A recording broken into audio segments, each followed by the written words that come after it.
26 साल से छोटे थोड़े से लोगों से अल्लाह के करम से पाकिस्तान की सबसे बड़ी पार्टी बनाई, तो मैंने एक चीज देखी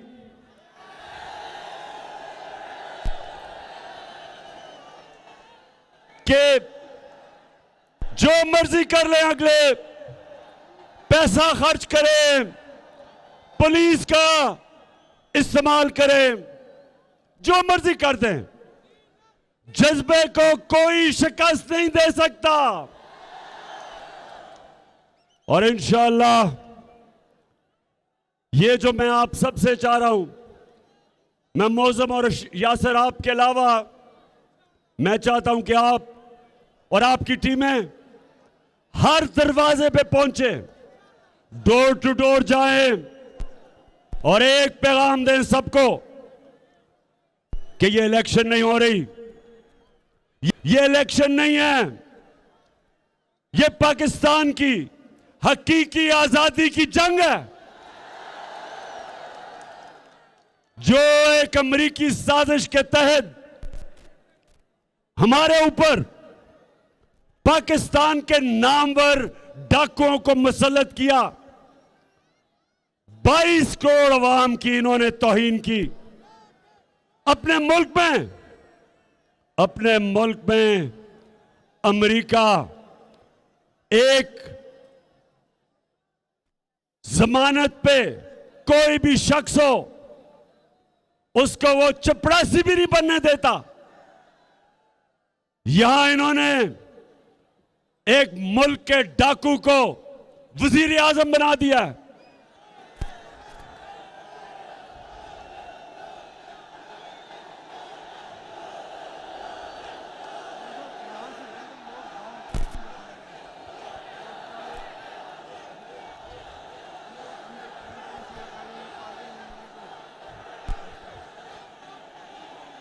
और उसके बेटे को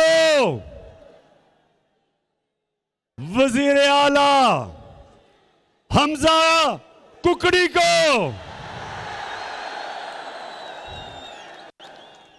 आते साथ ही हमजा कुकड़ी ने मुर्गी की कीमत दुगनी कर दी और अंडों को 36% उनकी कीमत बढ़ा दी। तो मेरे अलीपुर जतोई के लोगों, मेरे शहरियों, मेरे बाशऊर और दलेर शहरियों, ये जंग आपकी है। आपने हर घर जाना है, आपने लोगों को जगाना है कि अगर हमने इन चोरों को शिकस्त ना दी और खास तौर पे इन लोटों को, अलीपुर आपने जब, और मैं खास तौर पे नौजवान आपके ही जिम्मेदारी लगा रहा हूं, बच्चों की जिम्मेदारी लगा रहा हूं और अपनी बहनों की जिम्मेदारी लगा रहा हूं। जितनी मेरी यहां आज तादाद में बहनें आई, आपको भी हम सलाम करते हैं। आपने लोगों को जगाना है, बेदार करना है कि ये लोग अगर ये लोटे और ये चोर इलेक्शन जीते हैं तो आगे हमारे मुल्क का मुस्तकबिल ये अमरीकनों के गुलामों के हाथ में होगा और चोरों के हाथ में होगा। इसलिए मैं आज इतनी दूर आपके पास सिर्फ एक वजह से आया हूं कि आपने इसको जहाद समझना है। अपने मुल्क की हकीकी आजादी की जो जंग है वो जहाद है, ये पॉलिटिक्स नहीं है। तो आप सब ने तैयारी करनी है और मुझे पता है कि ये जो शरीफ खानदान है, इन्होंने जिंदगी में ईमानदारी से कोई चीज नहीं की। इनकी पॉलिटिक्स वो 2 नंबर, इनकी बिजनेस 2 नंबर। इलेक्शंस ये अंपायर साथ मिला के लड़ते हैं। और जब ये नवाज शरीफ क्रिकेट खेलता था अपने अंपायर खड़े करके खेलता था, क्यों? ये 2 नंबर लोग हैं। और दूसरी तरफ आसिफ जरदारी। आपने कराची का हाल देखा है। कराची को कहते थे रोशनियों का शहर। अब कराची में जो आपने सूरत हाल देखी, याद रखें कि कराची पाकिस्तान का फाइनेंशियल कैपिटल, मतलब ये कि जब कराची तरक्की करता है सारा पाकिस्तान तरक्की करता है। आज उसके हालात देखें, क्योंकि जो पैसे 14 साल ये जरदारी बैठा रहा है सिंध में, जो पैसे सिंध में सिंध की गवर्नमेंट को कराची में लगाने थे, वो पैसा चोरी करके ये मुल्क से बाहर भेजता रहा है। ये करप्ट आदमी जिसको जेल में होना चाहिए था, इस चोर को जेल में होना चाहिए था। ना जाने कौन सी कुव्वतें हैं इस मुल्क में कि मुल्क का दूसरा बड़ा डाकू, सबसे बड़ा डाकू नवाज शरीफ, दूसरा बड़ा डाकू जरदारी, कि कौन सी कुव्वतें हैं इस मुल्क में जिनका एहतसाब नहीं होने देती, और ये बार बार आके मुल्क का खून चूसते हैं।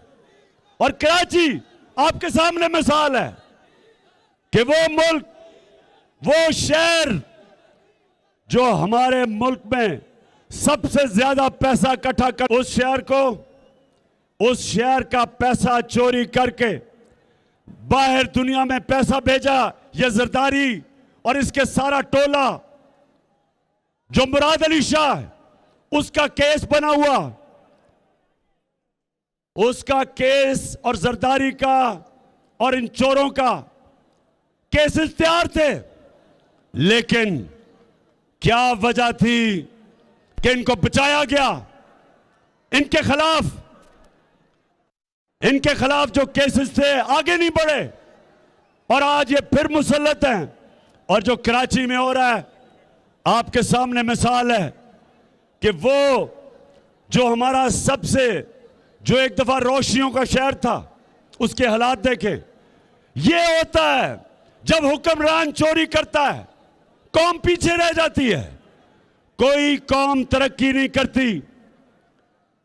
जो मुल्क के हुक्मरान जब कौम का पैसा चोरी करना शुरू करते हैं, तो पाकिस्तानियों, ये जो 20 हलकों के अंदर पंजाब में बाय इलेक्शन हो रहा है, ये पाकिस्तान का मुस्तकबिल का फैसला होने है। एक तरफ ये चोर और लोटे और दूसरी तरफ पाकिस्तानी अवाम, सारी अवाम आज एक आवाज में कह रही है कि हम इस मुल्क में वो बूट पॉलिश करके यहां पहुंचा है। और अब ये देख लें कि ये उस कौम का इस वक्त प्राइम मिनिस्टर है जो हमारे नबी सल्लल्लाहु अलैहि वसल्लम की उम्मत है, जो ला इलाहा इल्लल्लाह में मानती है, गैरतमंद कौम है। एक गैरतमंद कौम का एक गीदड़ लीडर आपने सुन लिया कि हम सबको शर्मिंदा करवाता है। जब भी, मुझे तो अभी तक वो भूलता नहीं है कि वो चला गया बरतानिया की एम्बेसी में और बरतानिया के एम्बेसडर को मुल्क का प्राइम मिनिस्टर एम्बेसडर के मुंह में केक डाल रहा है। देखा आपने? किसी ने देखना वो? अच्छा, वो आप सोशल मीडिया पे देख लेंगे। अच्छा जी, अब दूसरी चीज, मेरा दूसरा आज पैगाम पाकिस्तान की इलेक्शन कमीशन, मैं सिकंदर साहब आपको बोल रहा हूं, कितनी दफा जरा कौम को बताएं कि आप मरियम और हमजा को मिलने गए, बताएं कि आपने क्या क्या हरकतें की उनको जताने के लिए, और मुझे यह बताएं कि क्या आपको रिजाइन नहीं करना चाहिए था। जो सिंध के अंदर अभी लोकल गवर्नमेंट इलेक्शन हुआ, हमें तो छोड़ें, जो इस पीपल्स पार्टी के इत्तेहादी हैं, JUI और MQM, उन्होंने कहा कि दान ली हुई है 15%।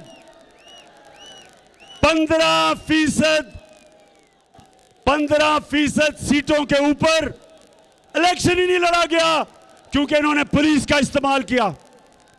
तो मैं ये सवाल पूछता हूं कि आपको चीफ इलेक्शन कमिश्नर साहब, आपने ये शहबाज शरीफ और हमजा को और जरदारी को जवाब देना है या अपने अल्लाह को जवाब देना है? कोई शर्म नहीं है कि सिंध का जो इलेक्शन कमिश्नर सिंध का है वो सिंध की हुकूमत का तनख्वाहदार है, वो कैसे साफ और शफाफ इलेक्शन करवा सकता है? आपको कोई शर्म नहीं आई कि एक आदमी से इलेक्शन करवाया सिंध में जो उसी जरदारी की हुकूमत का मुलाजिम है? आपकी ओथ है साफ और शफाफ इलेक्शन करवाना। आप जब इस ओथ के खिलाफ जाते हैं, सारी कौम आपको देख रही है और मैं आपको ये यकीन दिलाता हूं कि वो जो इज्जत जिल्लत देने वाला अल्लाह है, वो आप जैसे लोगों को आप जितना मर्जी समझें कि जनाब ये आपको नवाज देंगे, ऊपर वाला माफ नहीं करता। वो उसकी इजाजत के बगैर ना किसी को इज्जत मिलती है और ना कोई जलील होता है। और ये याद रखें कि सारी कौम देख रही है।